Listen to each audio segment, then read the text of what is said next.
the glass. Here's Hubbard again. Out there fairly early in this period is Hubbard after the excellent defensive work he showed in the first period.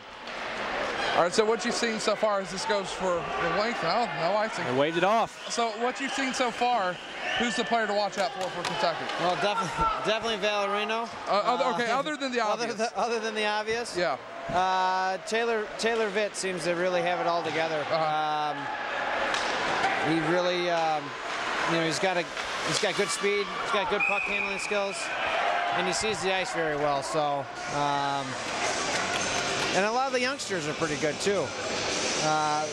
They got speed. They're putting a lot of effort into it, but definitely the leadership shows on this team, and the captains with Saris and Valerino and all those guys.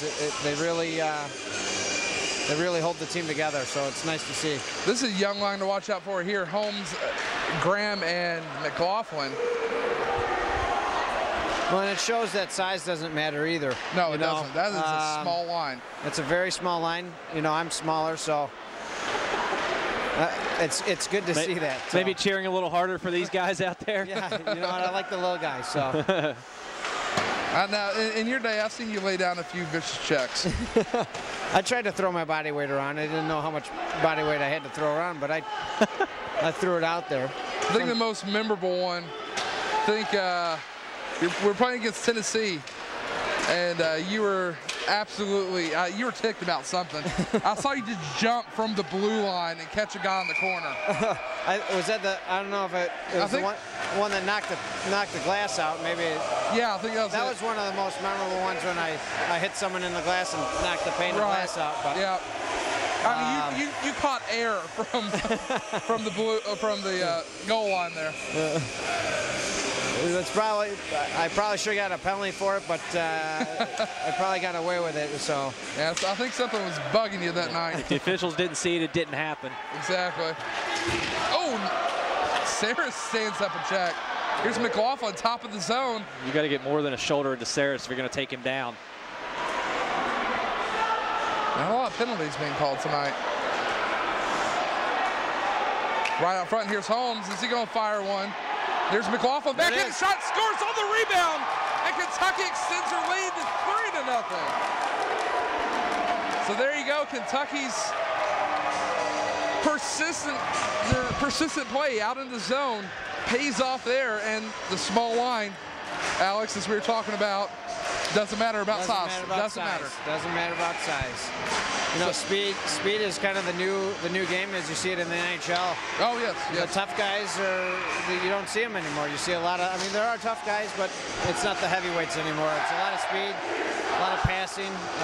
In the NHL they got rid of the two-line pass. A little bit more finesse out there now. Yeah, a little bit more finesse, speed, and a lot more scoring. So it's nice to see. Now skating up, Valerino trying to get ahead there. Now top of the zone. Offsides is Kennesaw. Question for you, been able to check out any Blackhawk games while you're up there? I have season tickets. So. Oh, wow. So season tickets to the Blackhawks. Oh, man. You all stole Marion Hossa from my Red Wings. You stole him. Oh, wait, that just means you're going to go to the Cup Finals and finish runner-up again. Okay, question. Did you go to the Winter Classic game? I did go to the Winter Classic. Oh, wow. Good for you. What was that? What was that like? That was one of the perks of having season tickets. It was probably, I've been to a Stanley Cup game. This didn't hold a candle to it. I mean, it was unbelievable. Everybody in the stands, I mean, some people were crying, some people were hugging each other. You're like hugging people that you didn't even know because you're so excited. It was truly a remarkable event. It was unbelievable. An electric night, huh? Yeah, it was. I can't even describe it. I don't imagine any other game being more exciting than that was. I'll tell you this, that's one of the things that... It was cold, too. Oh, I bet. Okay. It was freezing. Did you have any feeling when you left that game? No. Absolutely not. It just... I think it was probably with the wind chill, maybe a couple below, so Oh, gosh. I don't think I could have handled that. Well, maybe I could have. For that kind of game, I could have handled it. I was up a little higher. I was up in the second level, which actually were the more expensive seats. Oh, right. Yeah, better view. Better view. So, but the wind was blowing up there. So were there anybody on the rooftops for that one? There were people on the rooftops. Wow. Yeah. And it was nice to see, too, after the game, a lot of the players were out. We even went to one of the local bars right behind the outfield there. And Chris Chelios showed up. So it was kind of neat to see that we got something going here. Oh, look out now. Looks like Hubbard and... Extracurricular activity. Hubbard and Ryan Brown. Now, you talked about the crowd up in Chicago. How much of a home ice advantage is it for Kentucky to have these fans here every night, so packed in here and so on top of the ice? Well, when I was here, the first game that I played here, I was intimidated by my own crowd. I remember Jared Christopher, who was the assistant captain at the time, he came to me and said, he's like, you're running around with your head cut off like a chicken. He's like, you got to settle down. Stop worrying about the crowd. And, it's definitely an advantage after a few games playing here. You get used to it and you start using that to your advantage. The crowd definitely helps. I know opposing teams love to play here. Kennesaw finally gets on the board there as Steinbrecher out of position. Couldn't cover up the puck. And now Kennesaw cuts into the lead. 3-1 your score. Go ahead.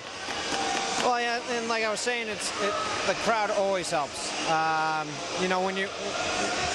Right now they're doing the Cats chant, and we just got scored on, so it can be uplifting at times when you need it. So it definitely gives you that extra boost when you need it. So that was Ricky Lorette on the goal.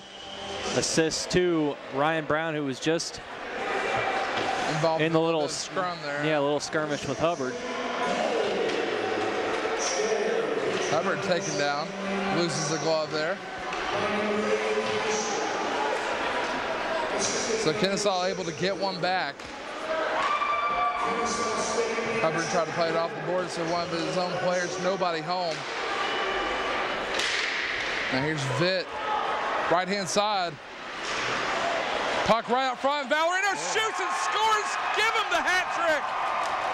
Give him 3! We said it.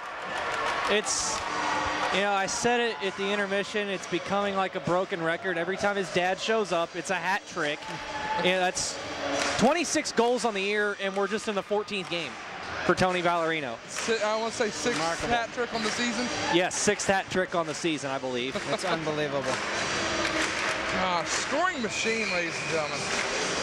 Scoring machine.